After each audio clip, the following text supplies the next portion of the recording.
वाला होता है हल्का क्वेश्चन उस। अच्छा होमवर्क दिए कि नहीं दिए आज? आज हम 71 से कर रहे हैं, इसमें भी नहीं दिए, ये तो होमवर्क इसमें ऐसे यहाँ से करें 70 से ना। नहीं नहीं नहीं नहीं अभी तक होमवर्क नहीं दिए, ठीक है। उस छोटी से छोटी प्राकृत संख्या का चयन कीजिए, छोटा छोटा प्राकृत संख्या होना चाहिए जिसे 15 और 16 के वर्गों के योग में जोड़ने या घटाने से प्राप्त संख्या पूर्ण वर्ग हो। बोल रहा है कि छोटा संख्या निकालना है जिसे 15 और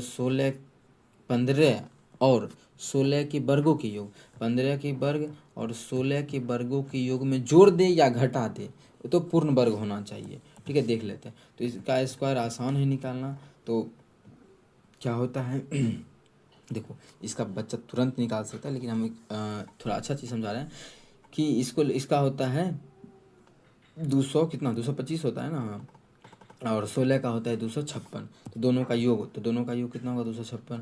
अगर हम जोड़ते 6 5 11 के बाकी 1 5 2 7 1 8 और 2 और 2 4, कितना 2 और 2 4 ही होगा। तो इसका जो आ गया वो 481 आ गया। अब इसमें हम क्या जोड़ दें कि पूर्ण वर्ग हो जाए? ठीक है देखो बहुत आसान है, बहुत बहुत बहुत ज़्यादा, क्योंकि 481 हो गया। अब इसमें क्या जोड़े कि पूर्ण वर्ग हो? तो कुछ विद्यार्थी को पता होगा कि पहले ये देखो किसके आसपास है ये।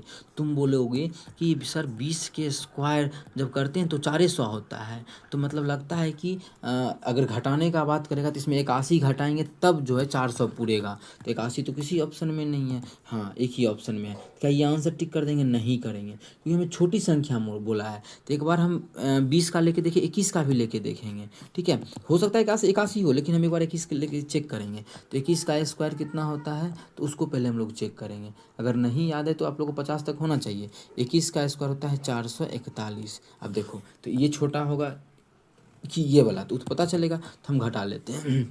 तो 441 भी होगा तो क्या होगा, भाग लग जाएगा, मतलब सॉरी पूर्ण वर्ग होगा। तो 441 के लिए 40 घटाना पड़ेगा। क्या हम 40 को टिक कर देंगे? नहीं, 40 भी टिक नहीं करेंगे। अब हम पहले चेक कर लेते हैं 22 से भी। क्या 22 से भी हमें सब छोटी संख्या का चयन करना है। बोला है छोटी से छोटी प्राकृत संख्या 22 से एकदम आसपास, जब तक नहीं पूरेगा तब तक हम चेक करेंगे। 22 से कर रहे हैं तो इसका 484 हो रहा है।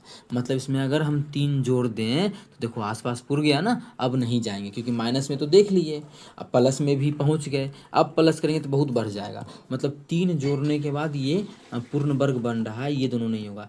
ये दोनों जोड़ रहे हैं तो पूर्ण वर्ग हो रहा है, लेकिन छोटी नहीं है। हमें क्वेश्चन बोला है सबसे छोटी प्राकृत संख्या क्या है जो जिसको जोड़े या घटाए, दोनों बात बोल दिया। तो हमको चेक करना था दोनों। ठीक है बच्चा, को अगर याद रहता क्या चीज़ स्क्वायर, तो फटाक से बोलता है दोनों को जोड़े कितना आ गया 441 आ गया। तो 22 का होता है 484, 22 का कितना होता है 484। मतलब एक में 3 जोड़ेंगे तो पूरी वर्ग हो जाएगा। छोटा संख्या 3, इससे छोटा कुछ नहीं है तो बस 3, इससे छोटा कुछ भी जोड़ेंगे तो नहीं होगा, तो डायरेक्ट 3 टिक कर देंगे। तो इस प्रकार से ही बच्चा टिक कर सकता है। ठीक है, ये तो हमारा हुआ जिसको याद है उसके लिए अपना मेथड। ठीक है, ये हम बोल सकते हैं अपना मेथड अपना विधि। ठीक है, क्योंकि अपना याद करेंगे तो अपना विधि हुआ ना, याद करके बना रहे हैं। ये भी तो अपना ही विधि है, लेकिन ये ज़्यादा जल्दी बन गया। ठीक है, तो अब हम चलते हैं क्वेश्चन नंबर अगला 77 के तरफ।